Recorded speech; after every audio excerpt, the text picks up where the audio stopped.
Don't forget to subscribe for more and press the bell icon to never miss any video. बिस्मिल्लाहिर्रहमानिर्रहीम, अस्सलाम वालेकुम। आज मैं आपको बहुत मज़ेदार और थोड़ी मुख्तलिफ रेसिपी दाल चावल के कबाब बनाना सिखाऊंगी, जिनका टेस्ट बिल्कुल आपको शामी कबाब की तरह ही महसूस होगा, बल्कि खाने वालों को बिल्कुल भी महसूस नहीं होगा कि ये शामी कबाब हैं या दाल चावल के कबाब।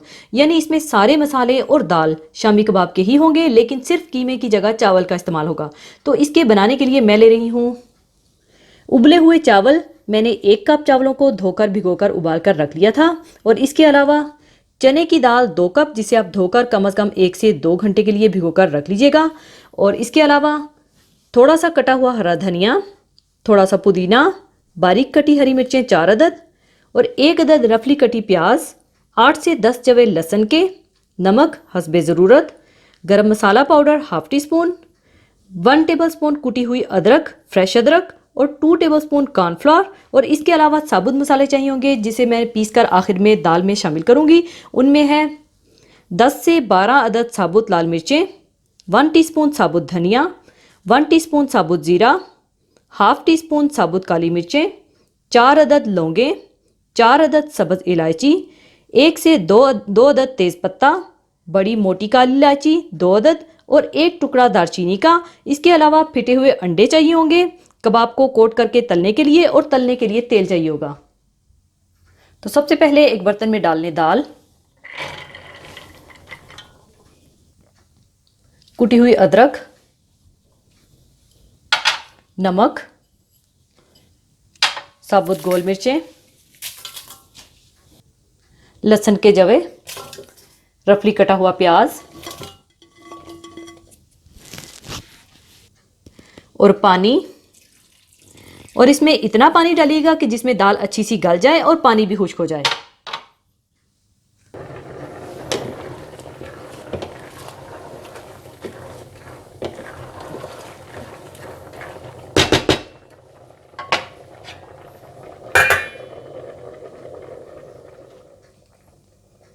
और इसी दौरान आप ये सारे साबुत मसाले पीस कर रख लीजिएगा, जिसमें है साबुत ज़ीरा, साबुत धनिया, साबुत काली मिर्चें, लौंगे, सब्ज़ इलायची, तेज़पत्ता, मोटी काली इलायची और दालचीनी का टुकड़ा।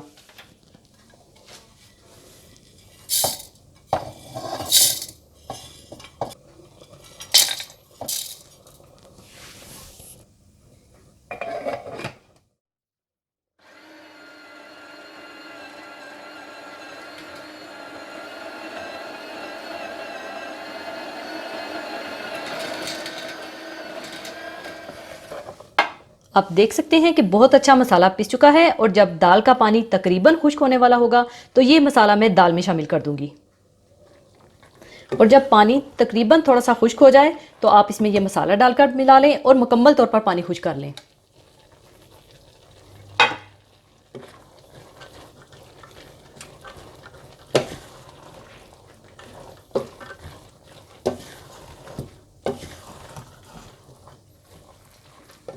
और जब पानी बिल्कुल खुश्क हो जाए तो आप इसे चूल्हे से उतार कर ठंडा कर लें। दाल को थोड़ा ठंडा करने के बाद दाल को आप चॉपर में डाल लें।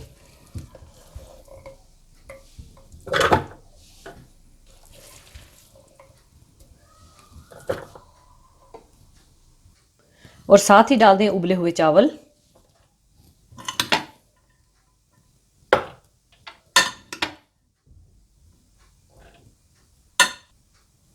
गरम मसाला पाउडर, कॉर्नफ्लोर और कटी हुई हरी मिर्चें, पुदीना और धनिया डालकर अच्छी तरह से चॉपराइज कर लें।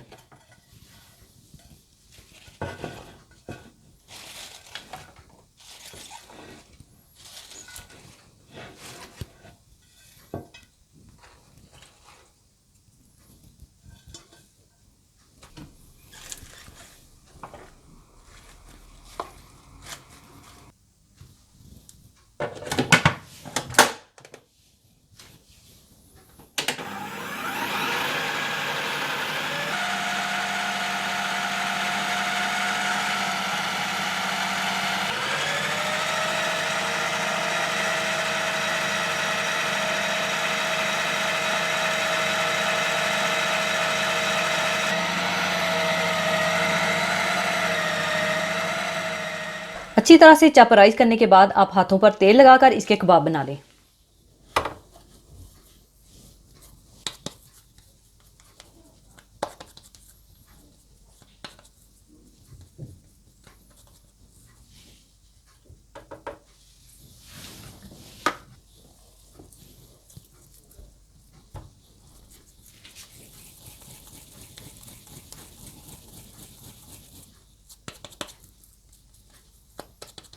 और इसी तरह से आप सारे कबाब बनाकर रख लें। शेप देने के बाद आप इन्हें अंडे में डिप करें और फ्राई कर लें। और इसी स्टेज पर शेप देने के बाद आप चाहें तो इन्हें फ्रीज भी कर सकते हैं और जब दिल चाहा निकाल कर बनाकर एंजॉय करें। तो अब मैं इन्हें थोड़ा तेल गर्म करके अंडे में डिप करके फ्राई कर लूँगी।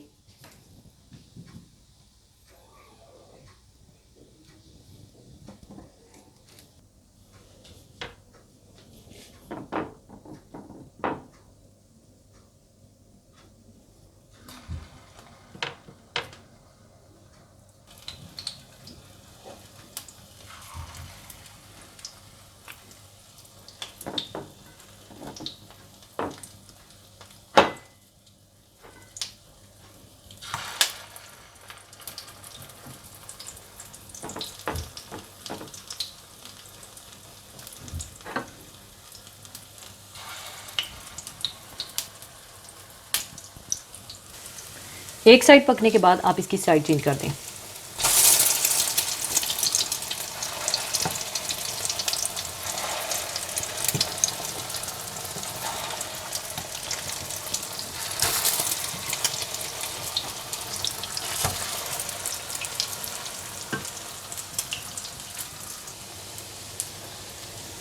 इसी तरह से आप सारे कबाब बनाकर निकाल लें।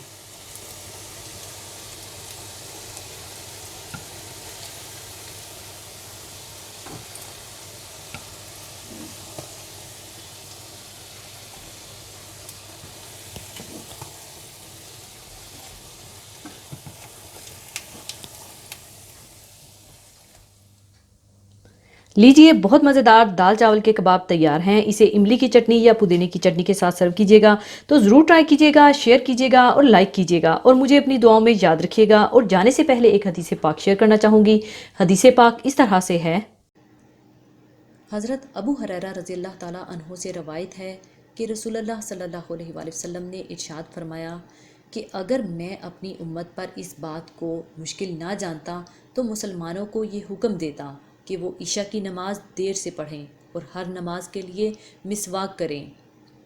तहारत के सिलसिले में रसूलुल्लाह सल्लल्लाहु अलैहि वसल्लम ने जिन चीज़ों पर ख़ास तौर से ज़ोर दिया है और बड़ी ताकीद फरमाई है, इनमें से एक मिसवाक भी है। मिसवाक के जो तिब्बी फ़वाइद हैं और बहुत से अमराज से इसकी वजह से जो तहफ़्फ़ुज़ होता है, आजकल का हर साहिब शऊर इससे कुछ ना कुछ वाकिफ़ है।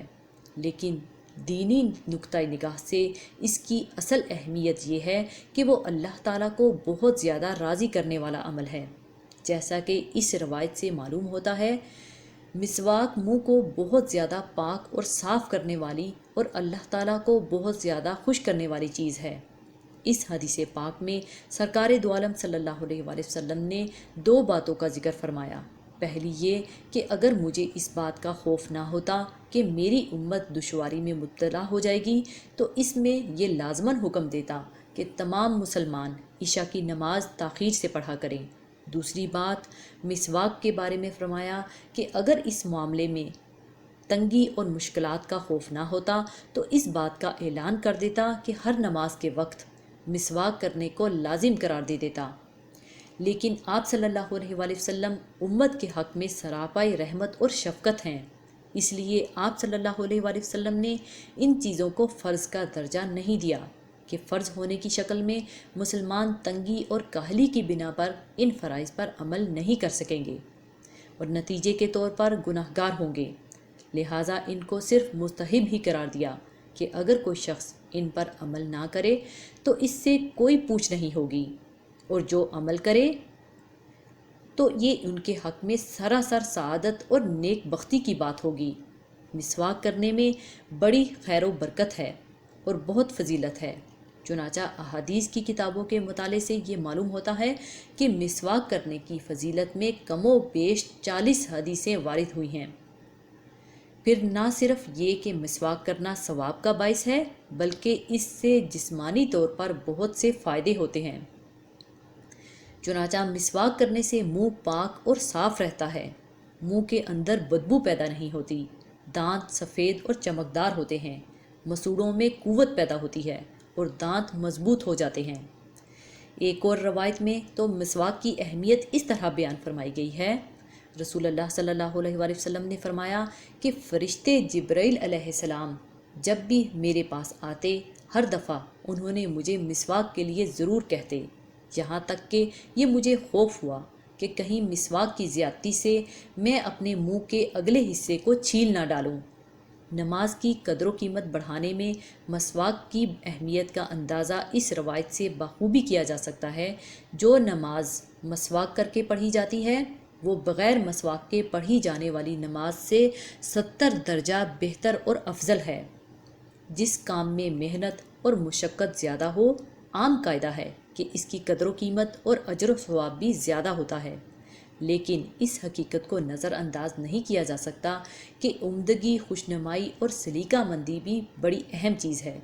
एक काम बहुत मामूली तवज्जो और कोशिश से अगर बहुत उम्दा हो सकता है, तो इस मामूली तवज्जो की भी बहुत अहमियत होगी। मिसवाक का मामला कुछ इसी तरह का है कि इसमें अगरचे मेहनत कुछ भी नहीं है, लेकिन नमाज की खूबी और उम्दगी में इससे इजाफ़ा होता है और इंसान बारगाहे खुदावंदी में जिस मुँह से हम कलामी करने वाला है, इसे पाक और साफ़ करके तैयार हो जाता है। इसी के साथ मैं आपसे इजाज़त चाहूँगी। अपना बहुत ख्याल रखिएगा, दुआओं में याद रखिएगा। अल्लाह हाफिज़।